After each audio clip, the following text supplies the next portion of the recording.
Bienvenue à tous. Je suis Linda, fondatrice de l'Anima. Depuis plus de 15 ans, j'accompagne les personnes vers une meilleure connaissance d'eux-mêmes. J'ai créé l'Anima Éducation, des formations en ligne qui mettent la communauté au service de l'apprentissage de l'individu. Chaque semaine, vous pourrez découvrir les échanges avec mes consultants et les membres de l'Anima Éducation qui partageront avec vous leur parcours. Et pour toujours apprendre plus, je recevrai des personnes inspirantes qui influencent et nourrissent les thèmes autour du développement de soi, pour qu'ensemble, nous continuions d'insuffler dans ce monde toujours plus de connaissances, de bienveillance et de conscience. Dans la série des invités spéciaux, je reçois Anne-Laure Buffet, psychothérapeute, conférencière et auteure de plusieurs ouvrages. L'une de ses spécialités est l'accompagnement des victimes de violences intrafamiliales et conjugales. Son approche existentielle de la psychologie m'a beaucoup plu.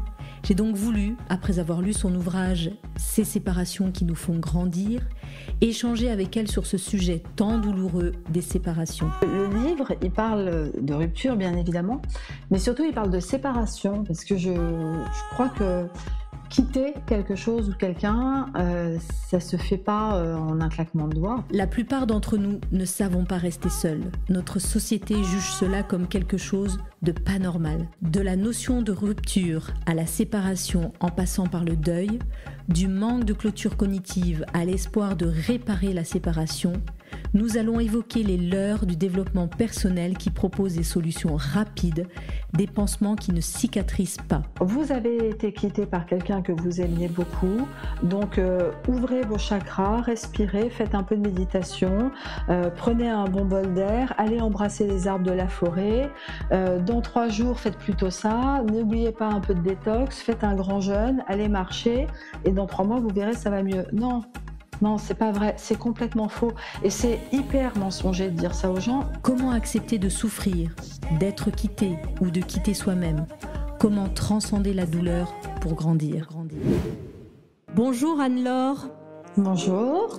Je suis ravie de vous recevoir sur le podcast de l'Anima pour parler de ce sujet que toutes les personnes rencontrent une fois ou plusieurs fois ou très régulièrement dans leur vie.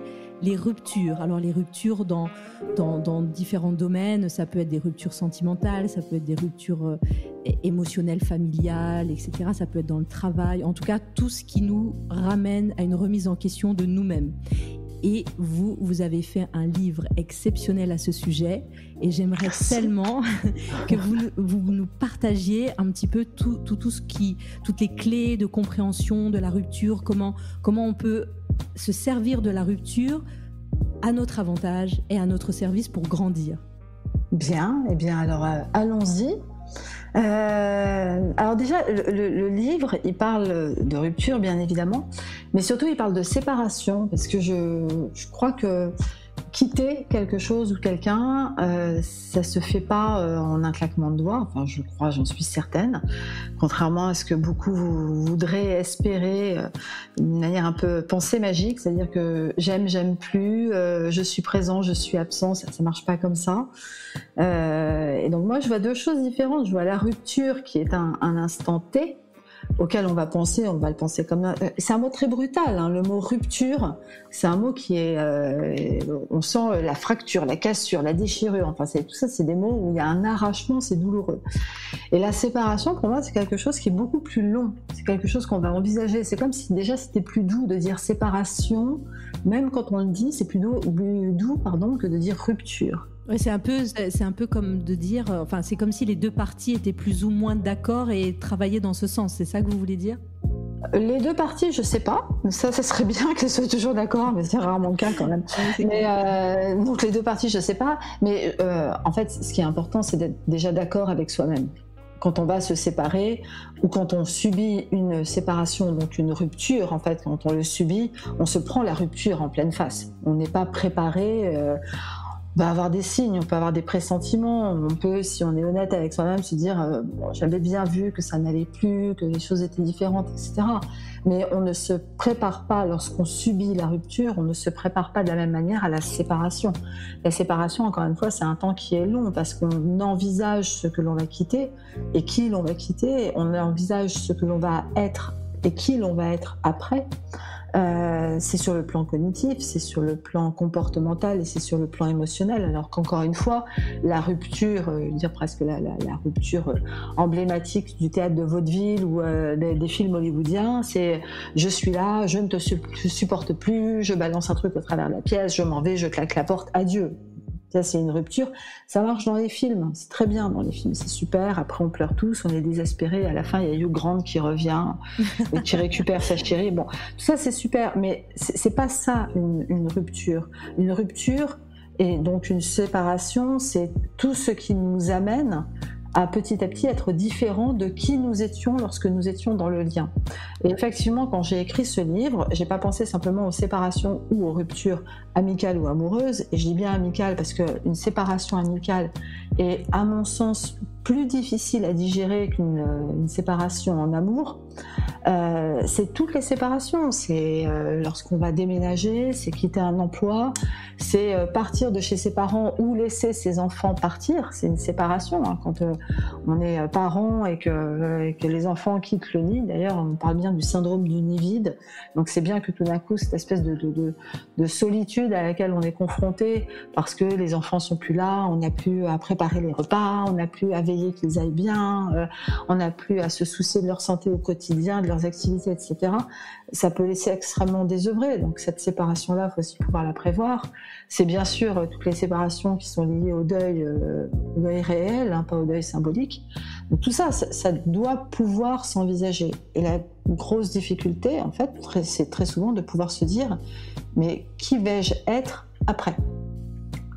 Je suis tellement accrochée à une situation, même si elle ne me convient pas, j'y suis tellement accrochée que si je ne suis plus dans cette situation, même si j'espère du mieux pour moi parce qu'actuellement je suis malheureux, je souffre, je me désespère, etc., ben, c'est très bien, mais je suis tellement habituée, j'étais tellement formatée dans un certain cadre, comment basculer très rapidement, puisqu'il y a l'avant et l'après, comment basculer très rapidement dans un autre cadre. C'est pour ça, encore une fois, que je dis la rupture, c'est le moment où ça s'arrête, et autre chose va commencer, lorsque la séparation, c'est tout ce temps avant la rupture qui va permettre de prévoir le après-rupture. Oui, en gros, c'est un peu qu'est-ce que je vais mettre à la place de l'espace que prenait la relation quand j'étais dedans, en fait. Oui, qu'est-ce que je vais mettre à la place ? Pourquoi cette relation est si importante pour moi, même lorsqu'elle me fait du tort ? Pourquoi j'aurais un tel sentiment de vide ? Finalement, est-ce que moi, avec moi-même, je ne peux pas être bien ? C'est comme si on avait systématiquement besoin d'être avec quelqu'un, d'être en relation avec quelqu'un pour se prouver ou prouver aux autres qu'on était une personne valable. On peut peut-être aussi apprendre et accepter à passer un temps seul. Quand on pense par exemple psychologie existentielle ou psychothérapie existentielle, dans nos grandes angoisses existentielles, il y a la peur, l'angoisse de finitude, donc tout ce qui est lié à la mort, mais la mort entendue au sens symbolique, hein, aussi. Et puis il y a l'angoisse liée au vide, à la perte de sens, à la quête du sens. Qu'est-ce que ça m'apporte en fait si je romps, si je me mets en position de rompre, donc de me séparer de quelque chose, qu'est-ce que ça peut m'apporter ? Et là on touche aussi à une autre question qui est celle de l'acceptation. Accepter que notre vie ne soit pas linéaire, mais que par moment on s'oriente différemment, on prenne un autre chemin, on ne soit plus exactement nous-mêmes, en espérant être un peu mieux que ce que nous étions précédemment. Et d'ailleurs, c'est quoi le plus difficile ? C'est de quitter ou d'être quitté ? Très bonne question, je vous remercie Linda. Très honnêtement, je ne sais pas, je crois que c'est aussi difficile. Enfin, je ne dirais pas que l'un ou l'autre, que l'un est plus difficile que l'autre, plus exactement. Je crois que le plus difficile, c'est lorsque ça arrive et qu'on n'a pas eu le temps de s'y préparer, justement. Si on prend une séparation que j'évoquais tout à l'heure, qui est le deuil, mais le deuil, la perte réelle, hein, la mort d'une personne qui nous est chère, lorsqu'on peut s'y préparer, lorsqu'on est, entre guillemets, informé qu'il va y avoir un deuil parce que il y a maladie, il y a... Voilà. On a pu envisager un après. C'est pas pour ça qu'on va vivre le moment du décès de façon légère, guillerette et souriante. Il y a beaucoup de gens aujourd'hui, et ça c'est sans doute lié à des courants de pensée un peu trop bien-être vendu comme on vend des pochettes surprises. Trop facilement dit préparez-vous à gérer vos émotions, osez être vous, osez avoir confiance en vous, etc. Et comme si une fois qu'on était conscient d'une situation, cette situation n'allait plus nous toucher.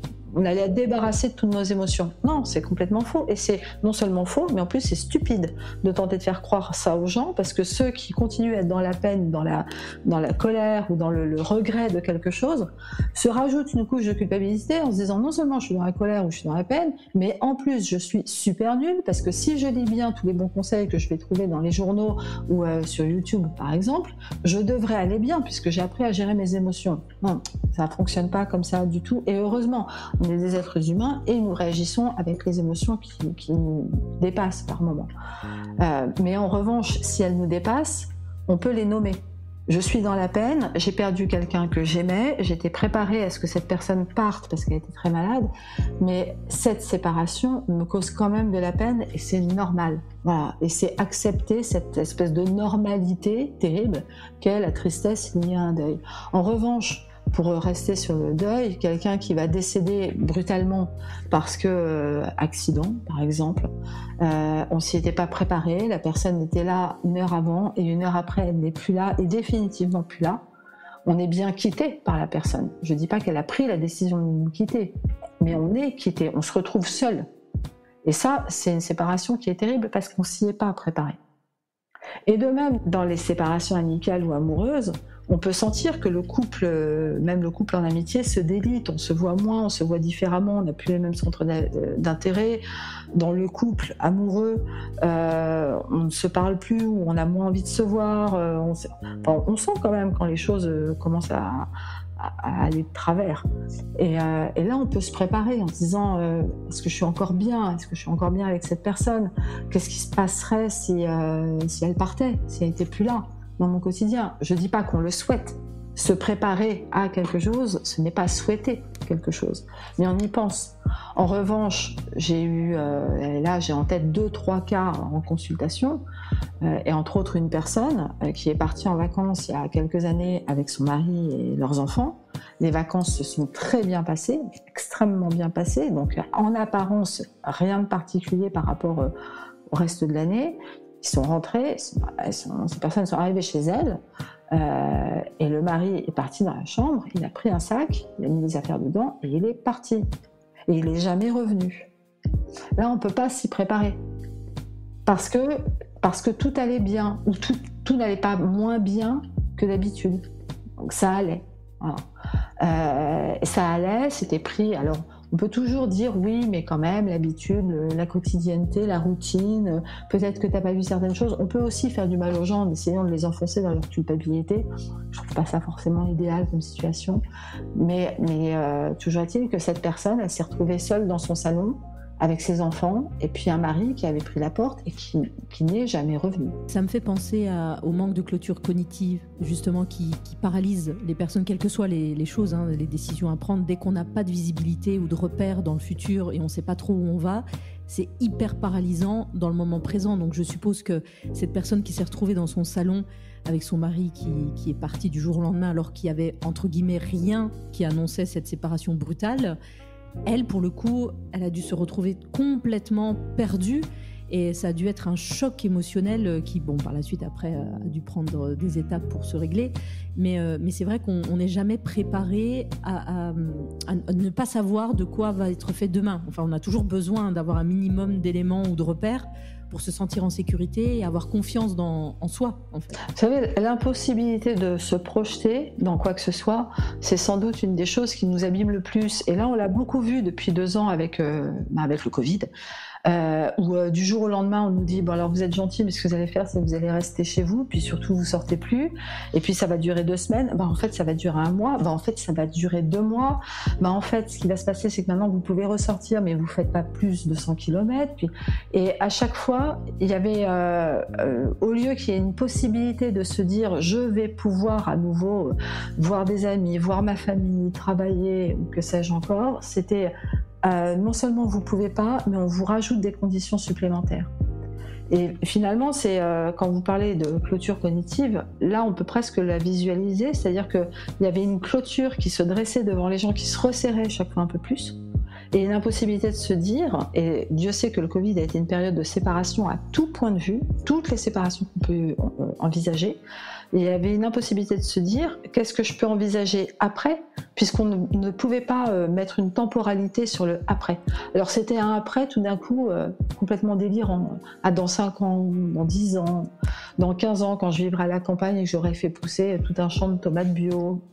Non mais exactement, parce que là pour le coup on peut vraiment parler de séparation, parce que séparation avec son travail, séparation avec ses amis, séparation avec sa famille, enfin on était séparés de beaucoup de choses et alors est-ce que pour le coup ça nous a fait grandir? Peut-être, dans certains cas, peut-être des gens se sont mis à réfléchir, d'autres ont peut-être changé leurs priorités, d'autres ont peut-être évalué des choses beaucoup plus essentielles dans leur vie, certainement. Ça a dû, d'ailleurs, on voit apparaître un petit peu partout ce changement de comportement même dans le travail. Le télétravail a déclenché ce qu'on appelle le nomad job, les gens qui travaillent un peu de partout et qui ont envie de liberté. Moi, je remarque beaucoup aussi chez la jeunesse cette envie de vouloir être libre dans leur travail, justement, de plus être coincé ou de plus se sentir obligé d'appartenir à une entreprise ou à un lieu, ou etc. Donc bon, ça va faire certainement bouger les choses, mais qu'est-ce qu'on peut dire si on revient à cette notion de la séparation ? Parce que le sujet que vous évoquez sur le deuil est très intéressant, parce que devant celui-ci on est complètement démunis, parce qu'il n'y a pas de retour en arrière, il n'y a pas de possibilité, mais toutes ces séparations sur lesquelles les gens entretiennent encore de l'espoir en se disant il va revenir, ou elle va revenir, ou je vais peut-être trouver mieux, enfin bon voilà, comment ça se passe quand on a un petit espoir ? Quand il y a un petit espoir, moi j'aurais tendance à encourager les personnes qui sont dans l'espoir à se dire pourquoi est-ce qu'elles sont dans l'espoir, à se questionner là-dessus. Qu'est-ce qui nourrit autant chez elles cet espoir-là ? Pourquoi ce besoin de se dire l'autre pourrait revenir, ou je vais tout faire pour que la personne revienne ? En fait, ça vient combler quelque chose, mais ça vient combler quoi ? Ce que je vous disais tout à l'heure, c'est quand on est face à cette angoisse terrible du vide ou de la solitude, on est dans une société qui ne nous a pas appris à accepter notre solitude. C'est presque une tâche, on n'a pas le droit d'être seul. Les personnes célibataires sont plus ou moins jugées. Les personnes qui se séparent et qui se retrouvent seules et qui 6 mois après ne sont pas à nouveau en couple sont plus ou moins jugées. Les personnes qui n'auront pas eu un parcours amoureux de leurs 14 ans à leurs 30 ans avec 1, 2, 3, 4 histoires, mais qui auront passé une partie de leur adolescence ou du début de l'âge d'adulte seules, sont jugées, comme si c'était pas normal. Donc on n'a pas le droit de se retrouver seul. Et quand vient se greffer là-dessus, au-delà de ce qui est donc, presque structurel à notre société, des événements conjoncturels. Alors, on vient d'évoquer le Covid, mais il peut y en avoir tant d'autres. Hein. On déménage, on s'éloigne géographiquement. Forcément, on perd ses repères. Quand là-dessus vient se greffer un troisième facteur qui est de l'ordre du tempérament et de la personnalité, de la construction de cette personne, c'est-à-dire tout ce qui touche à la confiance en soi et à l'affirmation de soi. Il y avait des gens aujourd'hui qui se retrouvent complètement perdus.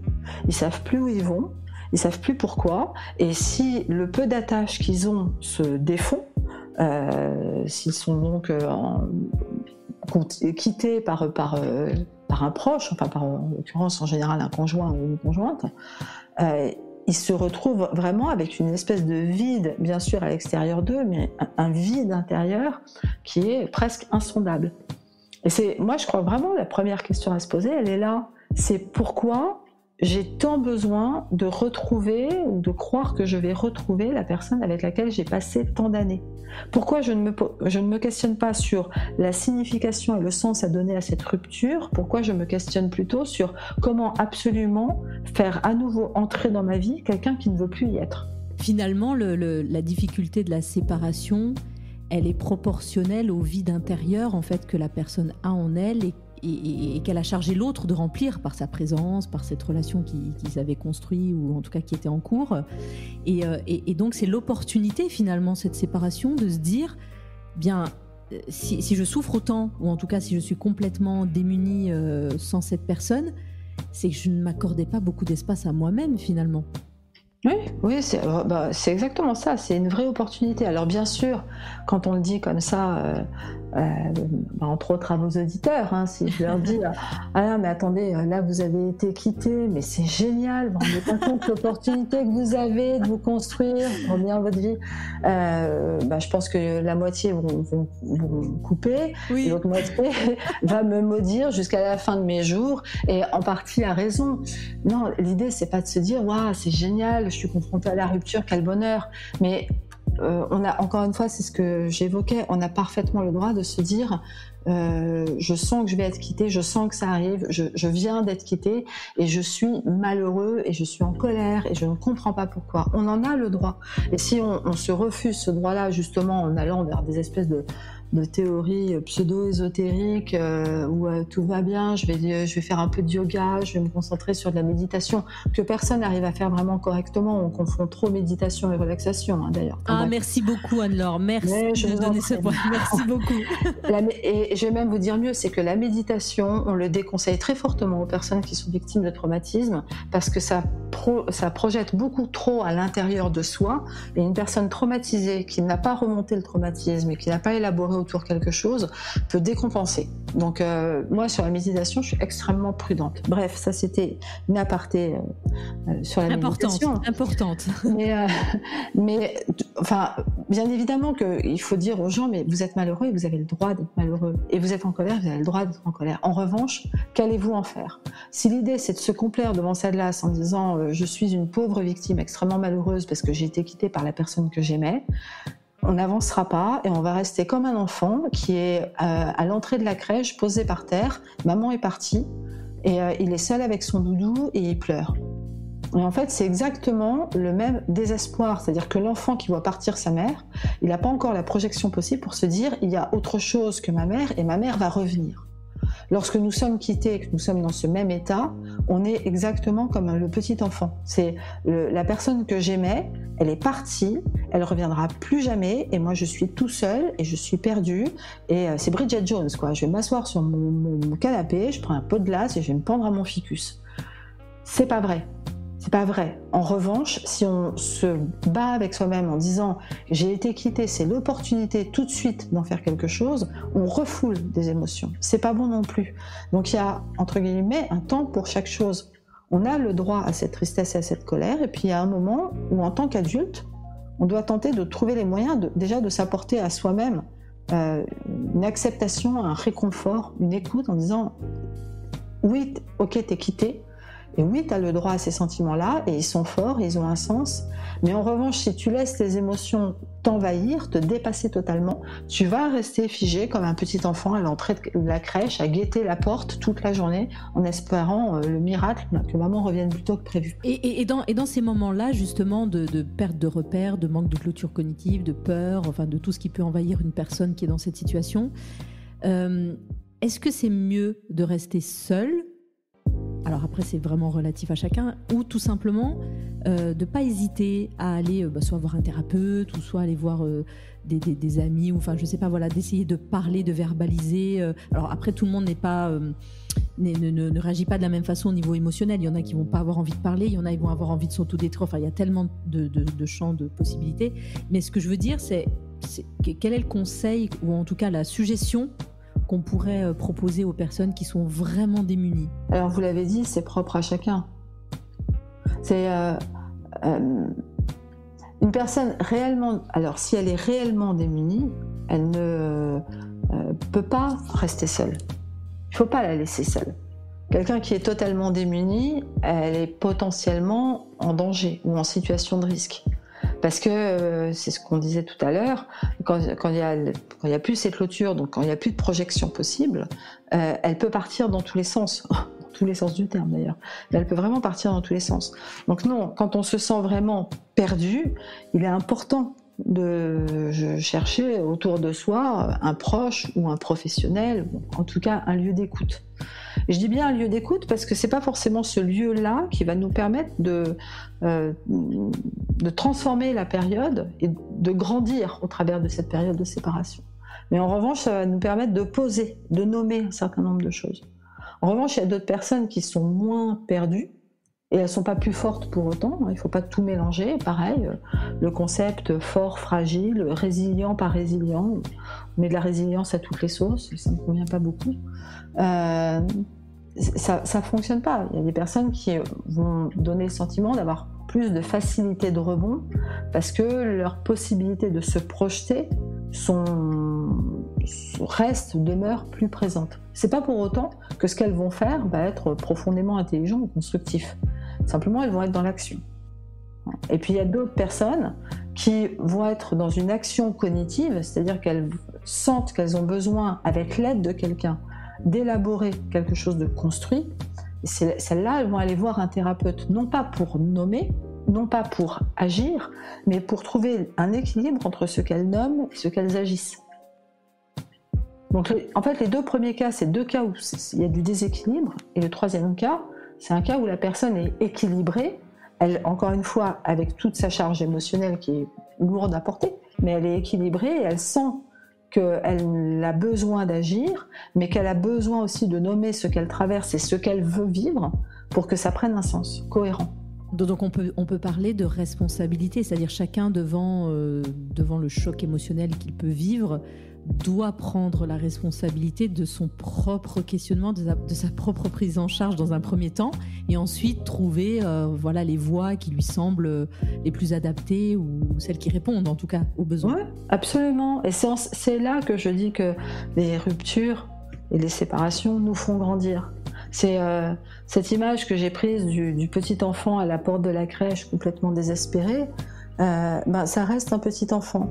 Si on sort de cette image-là et qu'on se dit effectivement, je peux sentir en moi, parce que je viens d'être quittée, je peux sentir en moi la douleur de ce petit enfant qui, derrière la porte, a le sentiment qu'il y a un vide immense et maman, elle est partie dans le vide. Et j'ai le droit de le dire, j'ai le droit de dire que je suis malheureuse.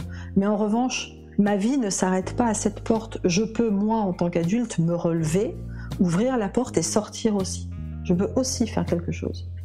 Et c'est ça, grandir. En fait, c'est se relever. Donc, c'est se relever tout en acceptant nos moments d'émotion très forts. Donc, finalement, ce qui nous fait grandir dans la séparation, c'est ce moment où on se reconnecte à soi et on se prend en main, en charge et qu'on prend nos responsabilités devant ce qui est en train de se passer. Donc, en fait, on devient adulte à ce moment-là, c'est-à-dire on n'est plus dans la partie infantile de l'enfant qui a l'impression que sa mère ne réapparaîtra plus jamais.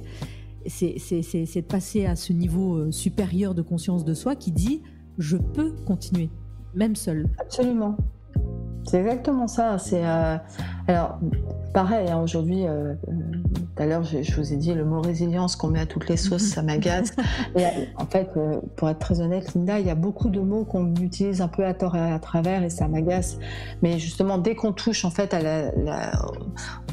la conscience de soi, à l'ancrage, au fait de se recentrer, il y a quand même, ça a été quand même très très utilisé, ça l'est encore par un certain nombre de courants dits de développement personnel. Je vais pas m'étendre là-dessus parce que sinon je vais encore être agacée, ça serait désagréable pour vos auditeurs, donc je vais éviter. Mais je crois vraiment qu'il faut arrêter de voir la manière dont on se vit et dont on vit nos vies comme si on pouvait suivre un mode d'emploi de montage de meubles Ikea. Ah mais alors là, mais encore merci. Deuxième merci après la méditation. Deuxième merci parce que on n'en peut plus d'expliquer ça dans les consultations. Non mais complètement. Il y a pas un mode d'emploi. Je vous laisse continuer. J'adore ce que vous dites. Mais non mais c'est vrai que c'est alors. Voilà, on va rester sur le sujet de la séparation, mais c'est bon. Vous avez été quitté par quelqu'un que vous aimiez beaucoup, donc ouvrez vos chakras, respirez, faites un peu de méditation, prenez un bon bol d'air, allez embrasser les arbres de la forêt. Dans 3 jours, faites plutôt ça. N'oubliez pas un peu de détox, faites un grand jeûne, allez marcher, et dans 3 mois, vous verrez, ça va mieux. Non, c'est pas vrai, c'est complètement faux. Et c'est hyper mensonger de dire ça aux gens, et je vais aller plus loin que mensonger. C'est un produit, enfin on transforme l'humain en produit, et on fait autour de ça une espèce de marketing et de merchandising qui est complètement délirant. Et on se retrouve après en thérapie avec des personnes qui n'allaient pas bien et qui vont encore plus mal, parce qu'elles ont cru réellement que ce qu'on leur disait allait leur faire du bien, et ça leur fait pas de bien. Ça console peut-être à un moment, je suis d'accord, mais ça ne fait pas de bien profondément, c'est-à-dire que ça n'est pas aller chercher au fond de nous profondément qui nous étions. Alors j'ai une mauvaise nouvelle pour vos auditeurs. Faire ce chemin-là, aller chercher profondément au fond de soi qui l'on est et pourquoi on subit tellement mal une séparation, une rupture, c'est pas ce qu'il y a de plus fun. Alléluia. Je suis ravie de l'entendre, ça. Non, mais ça fait mal. Ça fait mal. C'est vraiment se poser des questions, et se poser des questions qui n'ont pas pour vocation d'être une douce pommade qu'on va se passer sur le bras parce qu'on s'est fait un petit bobo. C'est pourquoi profondément dans mon histoire il s'est inscrit quelque chose qui fait qu'aujourd'hui je vis aussi mal la situation. Qu'est-ce que c'est que cette chose qui me retient autant attachée, ou autant bloqué, ou autant dans l'incapacité de transformer ce que je suis en train de vivre. Alors attention, c'est pareil, il n'est pas question qu'une thérapie nous transforme en robot ou en singe savant, et qu'on soit capable, une fois qu'on est passé en thérapie, d'affronter toutes les situations en ayant une conscience parfaite de tout, des adultes hyper solides, hyper construits. Non, bien sûr que non. Je ne cesse de le répéter, nous restons des humains. Donc il y a des situations qui vont nous arriver, on aura beau faire 1, 2, 3, 5, 10 ans de thérapie, on aura beau avoir lu tous les livres qui existent et être hyper au point et hyper clair avec nous-mêmes, il y a certaines situations, quand c'est pas prévu et que ça nous tombe dessus, il faut le temps de la digérer, il faut le temps de la comprendre, et il faut le temps de savoir ce qu'on est capable d'en faire seul ou en étant accompagné. Mais complètement, parce qu'on le sait aujourd'hui, plein de personnes qui ont pu vivre des séparations violentes ou moins violentes, et qui ne traitent pas, justement, qui mettent juste un petit pansement et un petit placebo en attendant, et qui repassent à autre chose sans avoir véritablement fait un chemin en profondeur avec des responsabilités, des efforts. Ils se retrouvent lorsqu'ils revivent une histoire, à recommencer le schéma, parce que finalement il n'a jamais été résolu, il a juste été mis en sommeil en attendant, voilà, où on a mis en sommeil la souffrance, mais on n'a pas réglé le pourquoi tout ça s'est produit et qu'est-ce qui s'est passé en termes de connaissance de soi, etc. Et les gens répètent dans beaucoup de situations les mêmes schémas, en fait. Vous savez, je vais profiter du podcast, je vais me faire un petit peu de pub. J'ai écrit un bouquin qui est sorti il y a 1 an et qui s'appelle « Au secours, je vais bien ». Et dedans, je prends cet exemple du pansement. C'est-à-dire l'enfant, puisque on parle très souvent de nos enfants intérieurs, l'enfant, le vrai enfant qui se cogne et qui se fait un bobo au genou, et maman va lui mettre un joli pansement avec un joli dinosaure sur le pansement, on sait très bien, ça console, c'est super. Mais quand le pansement va tomber, c'est pas pour autant qu'il est certain que la plaie aura cicatrisé. Et puis il y a celle qui va dire, alors on va mettre le bon vieil Hansaplast bien moche, et puis on va mettre une bonne grosse bande et ça sera pas beau du tout, mais en revanche, je suis sûre du soin que je t'apporte. Et alors bien sûr, dans mon livre, je ne parle pas que du pansement, sinon ça serait pas un livre, ça serait un tract. Mais c'est vraiment ça. C'est quand j'ai pris comme titre « Au secours, je vais bien », c'est parce que je me disais, on est vraiment aujourd'hui arrivé à un état dans notre société où on n'a pas le droit d'aller bien parce qu'on dérange ceux qui vont mal, on n'a pas le droit d'aller mal parce qu'on dérange ceux qui vont bien. quand on va bien, on a peur d'aller mal. Quand on va mal, on se demande si on va arriver à aller bien, parce que si on va bien, comment on va faire le jour où on ira à nouveau mal? Enfin, tout est tellement compliqué. Soyons simples un peu avec nous-mêmes. Acceptons de souffrir, acceptons d'être malheureux, acceptons d'être heureux, acceptons que ce soit des parcours, mais que ce soit aussi un apprentissage. Et dans chaque apprentissage, on commet des erreurs, on se trompe, on tombe. L'exemple que je prends le plus souvent, c'est si quelqu'un est dans sa voiture et se fait percuter par un chauffard. C'est pas un exemple complètement dingue vu le nombre d'accidents de voiture qu'il y a tous les ans. On va dire c'est une victime de la circulation, une victime d'un accident de la route. Et cette personne-là, on va lui accorder le temps d'être malheureuse, d'avoir mal, de souffrir, éventuellement de se plaindre, d'avoir besoin d'être hospitalisée, d'avoir besoin de la rééducation, d'être accompagnée, d'être encouragée, etc. Quand on se prend une rupture violente, quand on subit un deuil, c'est des micro ou très gros traumatismes, donc accidents, non pas de la circulation de la route, mais circulation de la vie. Et il faut le temps de s'être kiné, il faut le temps de comprendre, il faut le temps de transformer, il faut le temps de réapprendre à marcher, il faut le temps surtout de se dire je vais donner un sens à ma souffrance, parce que si je lui donne un sens, si je suis capable de lui donner un sens, je vais la transformer. Comme vous disiez, ça va éviter la répétition. Oui, mettre de la conscience un peu dans tout ça, parce que bien évidemment qu'on a tous besoin d'avoir un temps d'absorption, parce que des fois les chocs sont quand même un peu pénibles.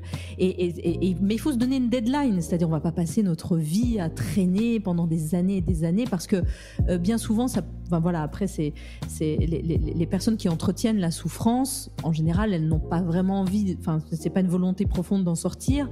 Mais quand on veut en sortir, c'est possible, véritablement. Il y a des moyens pour avancer, pour évoluer et la transformer et la faire, ce trauma ou cette névrose ou peu importe ce qui va apparaître, on peut la tourner à notre avantage ou en tout cas essayer d'en faire quelque chose qui nous fait avancer. C'est le but de cette expérience de vie, non ? Vous savez, en vous entendant, je pense justement à ce terme de résilience qu'on utilise à toutes les sauces, et Dieu sait que ça m'agace, à tel point qu'aujourd'hui on va presque entendre qu'une forêt est résiliente après un incendie parce qu'elle est repartie. Enfin, faut arrêter quoi avec le terme résilience. La résilience, c'est quelque chose qui est extrêmement particulier, c'est-à-dire que on n'apprend pas à être résilient, on apprend à surmonter ce qui nous est douloureux. La résilience, c'est presque inscrit dans notre tempérament et ça nous dépasse. Voilà, mais les personnes qui ne sont pas résilientes ne sont pas pour autant stupides, bêtes, nulles, faibles ou je ne sais pas quoi encore. C'est simplement des modes de fonctionnement. Oui, puis on parle d'intelligence émotionnelle là, c'est-à-dire on parle d'adaptation. On passe notre vie depuis qu'on est enfant à nous adapter à notre environnement, aux situations, etc. Aujourd'hui, on parle aussi de croissance traumatique. On commence à en parler. Et la croissance, mais moi j'aime bien, c'est-à-dire se dire, on n'est pas forcément résilient, et c'est ainsi. Mais en revanche, parce que l'on réfléchit, parce qu'on conscientise une situation, parce qu'on décide d'en faire quelque chose, on va croître. Donc on va grandir, on va s'élever grâce à ça. Alors ça, je suis complètement d'accord avec ça, parce que finalement, c'est pas tellement l'événement traumatique qui devient moins traumatique, c'est notre capacité à nous adapter à cette situation qui va être choquante ou qui va nous déranger. Par exemple, on revient aux séparations. Si on en est à sa 10e séparation, à un moment donné, ça va devenir de plus en plus facile d'en sortir, d'en tirer quelque chose de positif pour nous et d'avancer, et de continuer d'avancer vers autre chose.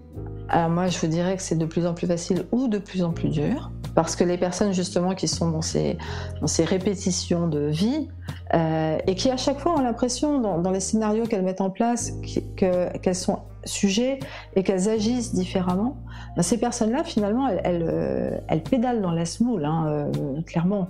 Elles ont vraiment et elles sont vraiment actives, mais elles ne sont pas conscientes de ce qui nourrit leur choix ou nourrit leurs intentions.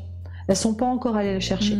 Donc, en ayant eu 1, 2, 3, 4, 5 ruptures, à la 4e, elles se disent c'est bon, là j'ai compris. Donc, en gros, je vais parler un peu crûment, mais je change de mec, je change de ville, je change de boulot. Sauf que moi, j'ai pas changé. Donc en fait, ce que moi je vais apporter dans la relation, c'est toujours la même chose. Et ce que je vais chercher dans une relation, au-delà des apparences, c'est toujours la même chose.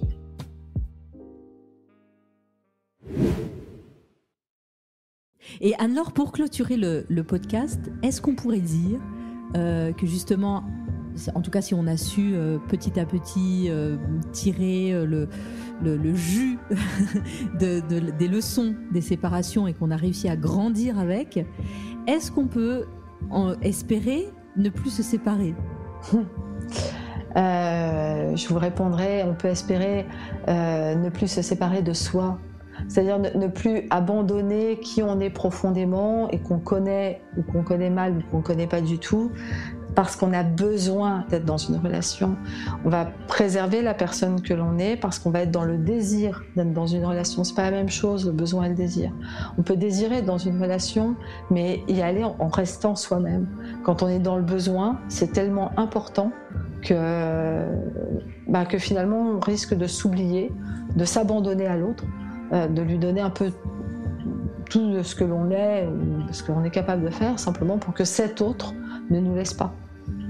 Donc oui, très bien. Je crois, voilà. Non, mais c'est très bien. En tout cas, vous avez écrit d'autres ouvrages qui sont passionnants, comme Les mères qui blessent, Les prisons familiales. Merci. D'ailleurs, le livre autour du sujet dont nous venons de parler, c'est Les séparations qui nous font grandir. Donc, pour les auditeurs qui auraient envie d'en savoir plus et qui auraient envie de connaître tous vos ouvrages, moi, j'adore votre posture sur justement d'arrêter de tout formater, etc., et de vraiment laisser un petit peu plus de liberté et de souplesse à l'évolution et de comprendre un peu et d'essayer de transformer un peu tout ça, même si c'est pas toujours simple. Merci beaucoup Anne-Laure, merci beaucoup pour toute cette compréhension, parce que les séparations, ça fait mal. Et si on peut apprendre à faire en sorte que ça fasse moins mal, ou en tout cas que ça nous fasse grandir, alors grand bien nous fasse à tous de grandir ensemble. Merci beaucoup Anne-Laure. Merci à vous, merci beaucoup. Pour plus de contenu concernant l'anima, suivez-moi sur les réseaux sociaux. Vous trouverez tous les liens en description.